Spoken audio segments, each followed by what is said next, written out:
पाकिस्तान से भारत के रबूपुरा इलाके में रहने वाली सीमा, जो अब सीमा हैदर नहीं बल्कि सीमा सचिन के नाम से जानी जाती है, और सीमा और सचिन के घर में एक नया मेहमान आने वाला है। और ये खबर इस वक्त सबसे ज़्यादा पुख्ता की गई है उनके वकील एपी सिंह के द्वारा।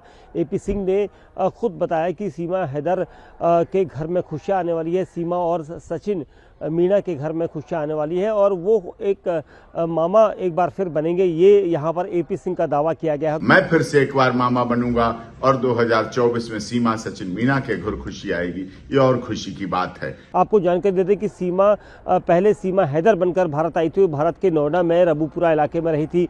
गेमिंग ऐप के जरिए दोनों के बीच में प्यार हुआ था और प्यार के बाद सीमा अपना सब कुछ छोड़कर पाकिस्तान से भारत आ गई थी, जिसके बाद ये कहा जा रहा था कि वो पाकिस्तानी जासूस है। लेकिन अब सीमा और सचिन काफ़ी समय से एक साथ रहते हैं। सीमा अपने 4 बच्चों के साथ यहाँ पर रहती है, लेकिन अब ये नई एक कहानी चल पड़ी है कि सीमा अब सचिन के बच्चे की मां बनने वाली है। और यही वजह है कि उनके वकील एपी सिंह ने भी ये दावा किया है कि वो मामा बनने वाले हैं और उन्हें बहुत खुशी हो रही है। और ये नई खुशियाँ लेकर 2024 सीमा और सचिन के घर में नई खुशियाँ आएंगी और इसको लेकर वो पहले से ही कह चुके हैं।